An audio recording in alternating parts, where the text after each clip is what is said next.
What's up, guys? My name's Chris. I'm your host. Welcome to the channel. If this is your first time, welcome, welcome. This is not your first time, welcome back. I am in a different position today. I'm reclining in my seat. I want to be a little bit more comfortable because today we are going to talk about some sensitive things that are going on throughout the world and here in America. We're going to talk about a few things that are a little dicey, but we're going to talk about them like adults, and we're going to discuss them like adults. And I'm very interested in what you guys have to say and what you think, whether you agree with what I say or don't agree with what I say. Fundamentally speaking, a good discussion is always important, and I'm trying to breed a community of, if we don't agree with each other, let's talk about it. Because fundamentally speaking, I believe it all comes down to perspective. And the perspective that we're going to talk about today is transgender athletes competing at the NCAA level, the current state of inflation in America, war between Russia and Ukraine and how America is contributing, and the American media and propaganda machine. Now, before we get started, I ask that you guys drop a comment now. Drop a comment about anything that you think about any of these topics, and let's talk about it. While you do that, hit that subscribe button, smash the like button, and let's get into the show. Okay, first and foremost, let's talk about the most headline-bending situation that we have going on here. And recently, we have a lady, I think is the right way of saying it, a lady, Leah Thomas, who has broken some female swimming NCAA records as a senior at Penn State. She is considered a transgender swimmer, formerly known as and born as Leah Thomas, and is now competing as a female against other females. In 2019, Leah Thomas started taking hormone replacement therapy and had the discussion with his coaches and university about coming out as a transgender and wanting to compete as a female. This past weekend, as a senior, she competed and won several titles, breaking records and beating an Olympic gold medalist. So, I've seen some contradicting reports when it comes to when she was considered Will. Some reports are showing that Will was ranked 462nd as a male. And then just before I shot this show, I just happened to look at some hashtags about Leah Thomas, and there was a transgender female who's now a male swimmer saying that 462nd is false, and he, meaning Leah Thomas, was ranked in the top dozen or so males. In the age of social media and major media and fact-checking and not knowing what is true and what is not, I don't know what the truth is. I saw two contradicting reports. However, what I do know is what had happened, what the media is showing, and my thought process on the topic. And my take on the topic is this, all right?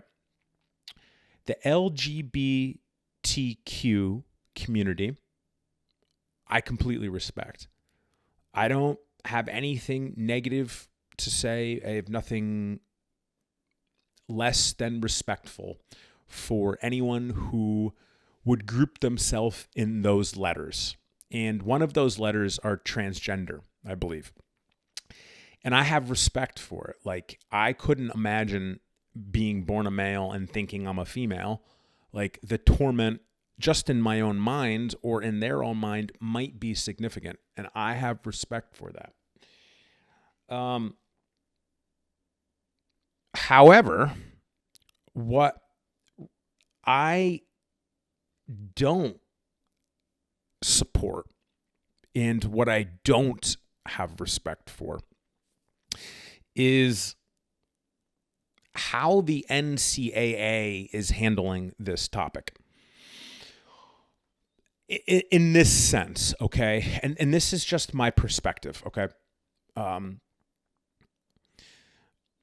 Letting a born male who is physically and or genetically superior when it comes to performance compete against females who are physically and or genetically, when it comes to performance, inferior, I think it's not equal, fundamentally speaking. I don't. It would be like saying that a guy can get pregnant and give birth just as easily as a female. The male body is not genetically built for that capacity. It's just not equal. And I actually believe the female body is superior when it comes to most things. I mean, growing life, feeding life, not to mention carrying life. But the NCAA and pro athletic companies, I believe, should take the route of having a transgender league of sorts and letting transgenders compete against themselves from their biological production to their chosen gender, biological gender to chosen gender. I don't know if that's the right way of saying things, but fundamentally that would even the playing field. In the case of Leah, her own teammates are pretty much disowning her, or at least that's what the media makes it out to say. And, the major media outlets aren't really stirring the pot, which I respect. But when it comes to the regulating bodies of these performances, like the NCAA in this case,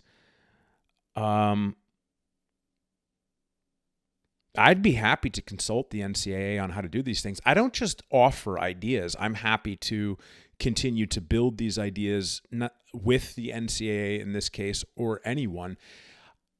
It's just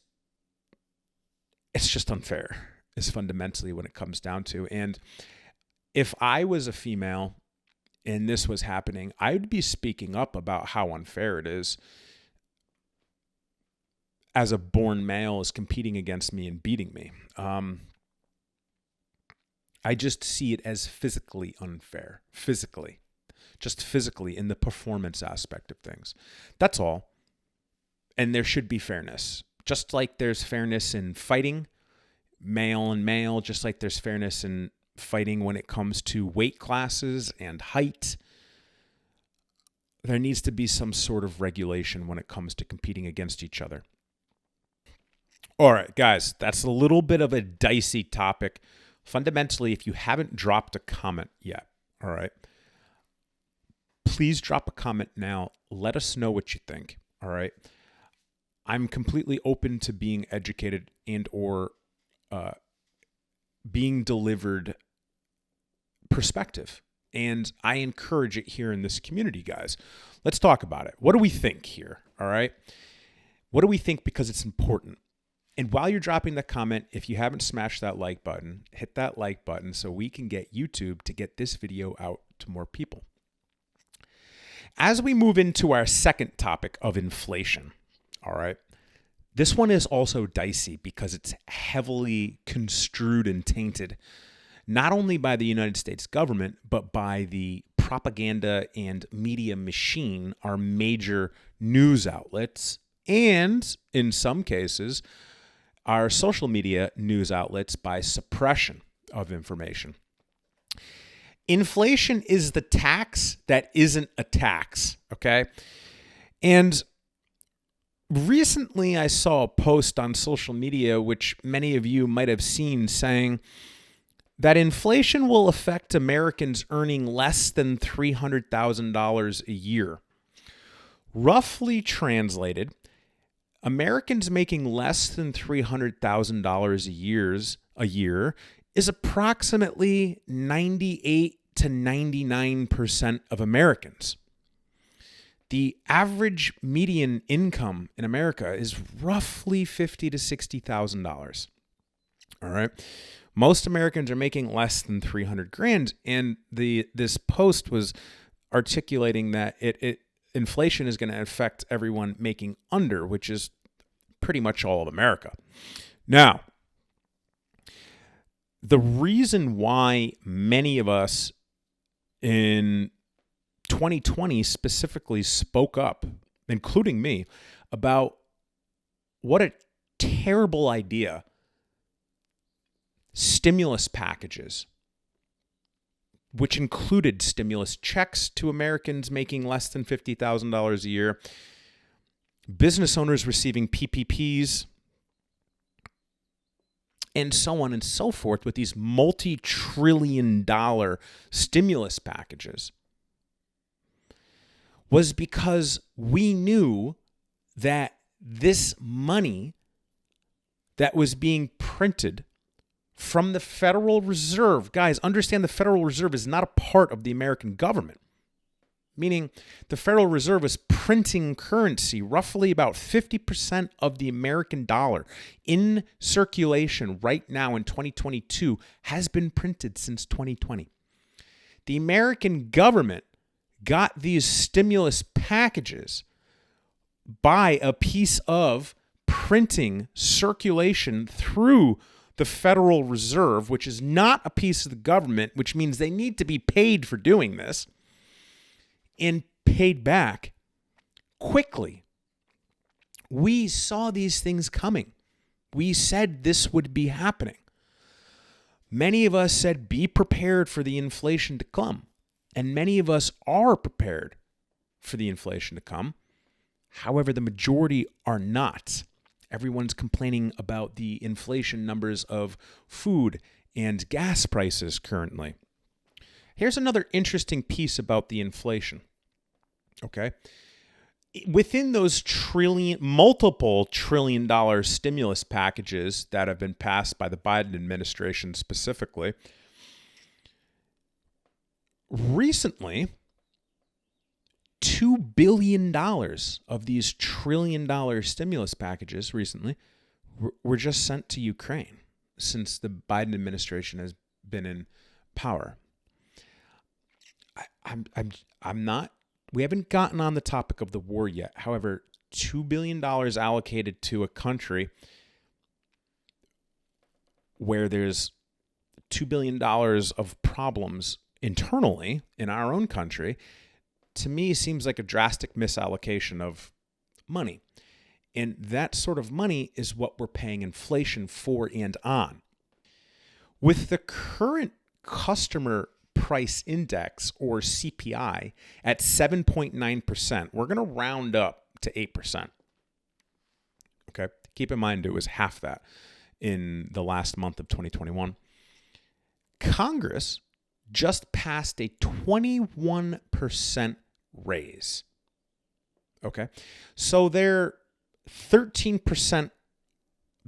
is 13% higher than the publicly announced CPI, or customer price index, which would really reinforce my thought processes that I've called on these shows, that the real CPI index is closer to 15 to 18% because Congress is at 21% raise to put them ahead of the customer price index, publicly speaking anyways.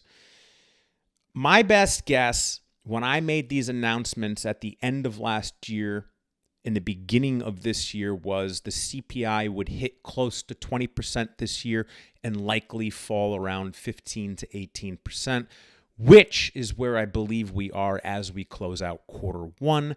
A nail in the coffin is when just last week, Congress gave themselves a 21% raise moving forward. That should raise some eyebrows.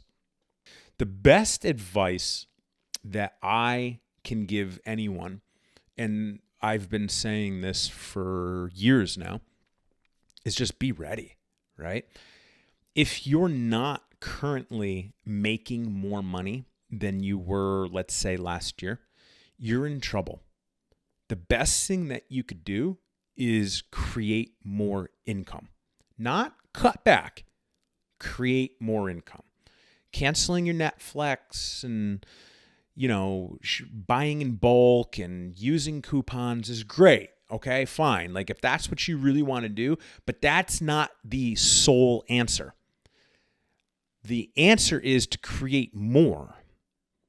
And speaking from experience, it's really easy to make more money right now. All you really fundamentally have to do is just put in the work, whether it's overtime, whether it's a second job, whether it's break into new industries, whether it's surface your customers better. It's a lot of money on the table, and there's plenty for the taking. Creating more income and having more income right now is the best way to stay ahead of the CPI and the inflation as it continues to rise rapidly. Okay, war. Number 3, guys. Number 3. All right. As many of you know, I've been to war twice. Okay. What you are seeing on major media outlets and social media outlets is bullshit. Okay. What the media wants you to pay attention to is this drastic mishandling of the situation by Russia and Ukraine capitalizing on these Russian mistakes, if you will. They're showing you children on tractors dragging away Russian tanks. Okay. First things first, that doesn't happen. Okay. It doesn't happen in war. All right. Secondly is you're being fed that these Ukrainian soldiers are just decimating the Russians.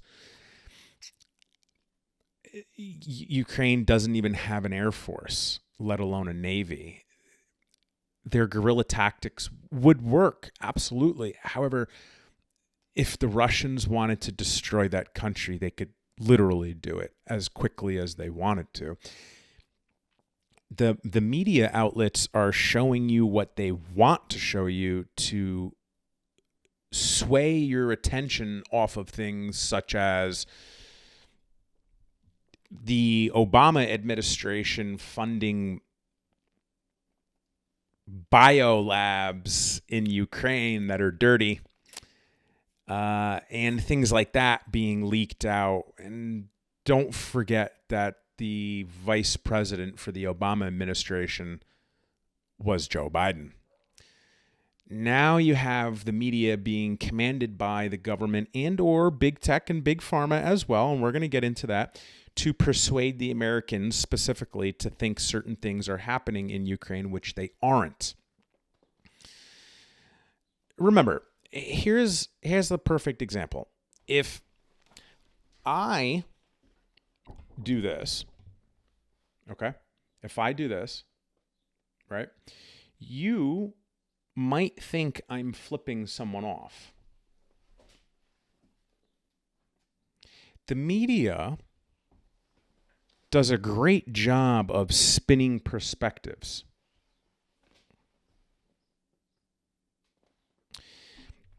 And unfortunately, what we have here is propaganda. Now, the real question is, from this propaganda, why all of a sudden is the media talking about transgenders, inflation a little bit, and the war with Ukraine, but we're not talking about this life-altering situation that we went through in 2020, that all you had to do is stand 6 feet away from people and put a cloth mask on your face that literally doesn't work. What happened? Where is it? Did it just go away? Oh, or all of a sudden, 20,000 people have been reported killed from the medicine that was pushed down our throat to combat this subject. 20,000. That's just what's been reported from the boosts and medicine taken to combat this big thing. Is it because Pfizer is trying to cover up a medicine that took 7 months to produce when it normally takes 10 years? What is it? All of a sudden, it's not the fashionable thing to do? What is it? Is it because midterm elections are coming and win votes? Oh, we're doing such huge humanitarian aid by helping the Ukrainians. What is it? What's going on? Fundamentally, I think that's the biggest question that Americans specifically need to understand when it comes to reality of where we are in 2022. It's question everything that you see. Do your own research. Cancel your cable. Have an open mind. I've been talking about these topics since 2019 publicly on this show and social medias. And I've been called a conspiracy theorist. I've been called crazy, delusional, blah, blah, blah, blah, blah. The interesting part about it is everything that I've said is now beginning to come true, including Hunter Biden, which we're not even talking about today. Because I don't get my information from CNN or Fox or MSNBC or BBC. I do my own research. And I understand both sides or the three sides and put everything together and then present it to you guys. I don't claim to know everything, but what I do know is there are many things that are incorrect right now. And what is most important is that you question everything that's going on. If you think these past 2 years have been interesting, the next 5 will certainly be interesting. But what I do know is, as always, as Americans, as American people, we will get through these situations. The best thing that you could do is educate yourself with reality rather than relying on the news.